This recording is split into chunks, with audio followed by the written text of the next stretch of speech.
एक बिल्डिंग में आग लगी जिसमें 9 लोगों की मारे जाने की पुष्टि हुई है और एक छोटी सी बच्ची की मारे जाने की पुष्टि। क्या है घटना, देख सकते हैं आग लगी है वो बिल्डिंग का इसमें पिक्चर है और इसमें बहुत सारे न्यूज एजेंसी ने कवर किए हैं, जैसे एनडीटीवी हो गया, हिंदुस्तान टाइम हो गया, द न्यू इंडिया एक्सप्रेस हो गया, आपका एनडीटीवी फिर से हो गया, कवर की है। रेखा गुप्ता की, आपको रेखा गुप्ता कौन है? दिल्ली की आपकी सीएम है, दिल्ली की सीएम है आपका रेखा गुप्ता। उन्होंने ट्वीट किया, ये आप लोग पढ़ लीजिएगा क्या है घटना, वो हम बतलाते हैं। आज सुबह दिल्ली के विवेक विहार इलाके में एक 4 मंजिल इमारत में आग लगने से 9 लोगों की मौत हो गई, जबकि 2 अन्य लोग घायल हैं। ये कहाँ की खबर है? आपका विवेक विहार इलाके के, दिल्ली में विवेक विहार इलाके हैं उस वहाँ की खबर है। आग सुबह करीब 4 बजे इमारत की दूसरी मंजिल में लगी। इसके बाद आग बुझाने और बचाव कार्य के लिए 14 फायर ब्रिगेड की गाड़ियां मौके पर भेजी गई। मौके पर पहुंचने पर अधिकारियों ने बतलाया कि आग तीसरी और चौथी मंजिल तक फैल चुकी है। विवेक विहार पूर्वी पुलिस एक प्रमुख इलाका है। अधिकारियों के अनुसार 1 दर्जन से अधिक लोगों को सुरक्षित बचा लिया गया है। घायलों को इलाज के लिए गुरु तेज बहादुर अस्पताल में भर्ती कराया गया। कौन सा अस्पताल है? गुरु तेज बहादुर अस्पताल में भर्ती कराया गया। अधिकारियों ने बताया कि सभी 9 मृतकों की पहचान कर ली गई है। सबसे ज्यादा मौत दूसरी मंजिल पर हुई, वहाँ 5 लोगों की मारे जाने की खबर आई है। कौन कौन नाम है? एक है अरविंद जैन, जिनका उम्र 60 साल है। उनकी पत्नी अनीता जैन 58 साल की ये है। उनका बेटा निशांत जैन 35 साल का है। निशांत की पत्नी अंचल जैन 33 वर्ष के ये हैं। उनका बेटा आकाश जैन 1.5 वर्ष का है। तीसरी मंजिल पर एक परिवार के 3 लोगों की मौत हुई है, जिनमें नितिन जैन का 50 साल उनका उम्र है। उनकी पत्नी शैले जैन 48 वर्ष का है। उनका बेटा सम्यक जैन 25 साल का है। कैसे आग लगी इसके बारे में कोई पुष्टि नहीं हुई है।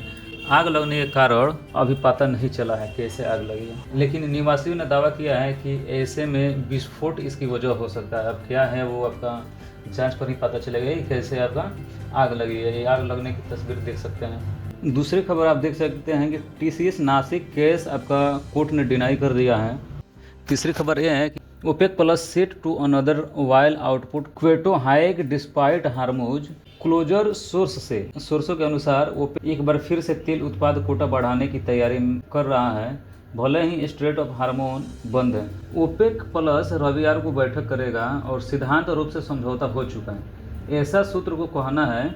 एक सूत्र के अनुसार ओपेक प्लस जून महीने के लिए तेल उत्पाद कोटा 1,88,000 बैरल प्रतिदिन बढ़ाएगा। स्ट्रेट ऑफ हार्मोज बंद होने के कारण अधिकांश समय से देश अपने उत्पाद लक्ष्य पूरा नहीं कर पा रहा है।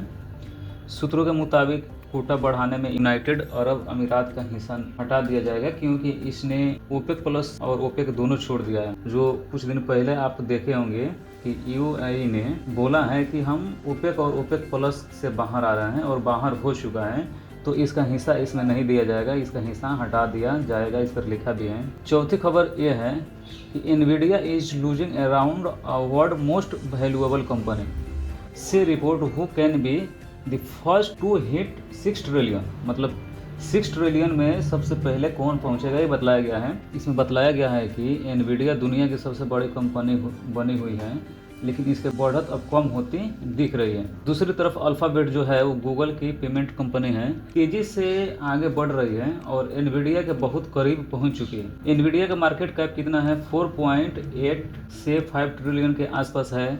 अल्फाबेट का कितना है? 4.6 ट्रिलियन पहुंच चुकी है। यहाँ पर बताया पिछले 6 महीनों में एनवीडिया ग्रोथ धीमी हुई, जबकि अल्फाबेट बहुत तेजी से बढ़ रही है।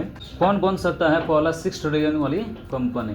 तो रिपोर्ट के अनुसार सबसे मजबूत दावेदार अल्फाबेट बताया जा रहा है, क्योंकि इसका ग्रोथ रेट बहुत तेजी से बढ़ रहा है। अगर यही ट्रेंड जारी रहा तो बहुत ही जल्द एनवीडिया को अल्फाबेट पीछे छोड़ देगा। हालांकि एनवीडिया भी रेस से बाहर नहीं है। एआई चिप का भारी मांग के कारण वो भी $6 ट्रिलियन तक पहुंच सकती है। पहले एनवीडिया नंबर 1 था एआई चिप के कारण, अब गूगल तेजी से पकड़ बना रहा है। आगे देखना है कि अल्फाबेट और एनवीडिया में 6 ट्रिलियन वाली कंपनी कौन सी बनेगी।